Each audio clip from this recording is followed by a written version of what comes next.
Let's talk about how the world's most essential resource is, well, vanishing. What really happens when the taps finally run dry?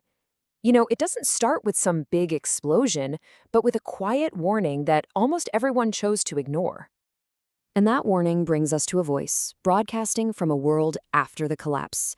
This is Dr. Mason Hale, a fictional analyst from a story about what comes next. And for him, the end wasn't a shock. It was just a data point, a downward trend on a chart that showed the whole system seizing up, one predictable failure at a time. So what was this data Dr. Hale was seeing?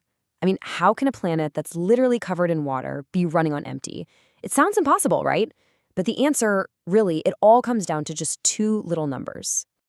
First, there's this one, 2.5%. Think about it. Of all the water on our big blue planet, that tiny fraction is all the fresh water we have. Everything else, it's salt water, in the oceans, totally useless for most of what we need to survive. And you think that's bad? It gets so much worse. Of that tiny little sliver of fresh water, 99% of it is locked away. It's frozen in glaciers and ice caps, or it's buried so deep underground we can't get to it. So that leaves us, all 8 billion of us, fighting over just 1% of all the fresh water on Earth. Now, what's really fascinating is how that 1% even gets around. It's not just about local rain. Water travels the globe in these huge, invisible, atmospheric rivers.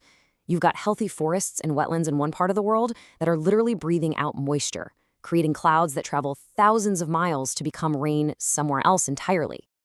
And this just shows you how deeply connected we all are. The rain that supports China's farms, a big chunk of that actually starts as moisture coming from forests in Eastern Europe.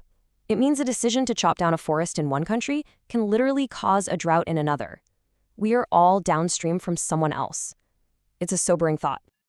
So you can see this whole global system is incredibly fragile. Let's zoom in a bit and see what happens when the wells actually start to run dry by looking at a few places that are already at the breaking point. Let's start with California. It's an absolute agricultural superpower, right? It's the fruit and vegetable basket for an entire nation. But here's the thing. This whole massive system was basically built on a delusion. The idea that you could build a paradise in the middle of a desert, assuming the water would just never run out. Well, that assumption is collapsing. And the consequences are, and I mean this literally, earth-shattering. To make up for the water they don't have, they've been pumping so much of it from underground that in parts of the Central Valley, the ground itself has sunk. It has dropped by more than 28 feet. The land is literally collapsing into the empty space left behind. And why is it collapsing? Well, here's the terrifying math behind it. On any given day, California uses about 80 billion gallons of water. But nature? It only provides about 75 billion. That 5 billion gallon deficit every single day is being paid for by draining these ancient underground reserves. It's a debt that is coming due, and fast. And look, this is not just a California problem. If we shift our focus over to Asia, we see a very similar story, just on a much, much bigger scale. Agriculture there is the thirstiest industry by far, guzzling a staggering 70% of the entire continent's freshwater supply. The connection here is direct and it's absolutely unavoidable. As populations grow, the demand for food explodes, which puts even more pressure on a water supply that's already stretched to its limit. So experts aren't just talking about a water crisis anymore, they're talking about a global food crisis that's being driven by a lack of water. So the data tells one story. It's all numbers and charts. But what does it actually feel like when those numbers on a spreadsheet become your everyday reality? Let's go back to Dr. Hale, broadcasting from his world where the feast has officially ended. For Hale, just surviving means rationing these little relics of a world that's completely gone. This one steak, it's not just food anymore. It's a memory capsule. A memory of a time when supply chains just worked, when you didn't have to defend your dinner. Because this is the new reality that replaced it. Not some orderly rationing plan, but just brutal, raw chaos.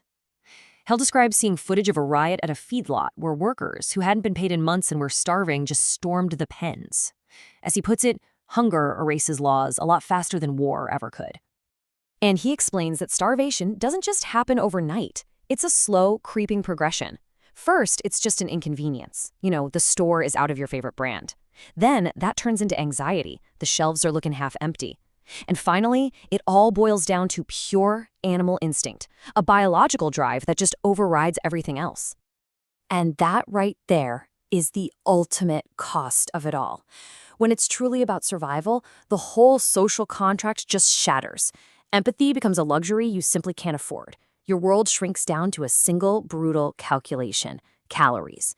You start looking at other people and just seeing what they're worth as a meal. So, is this what's coming for us? Is this future inevitable? Well, not necessarily. The same data that predicts this kind of collapse also holds the key to some solutions. We're at a crossroads, really, with a clear choice between doing nothing and getting innovative.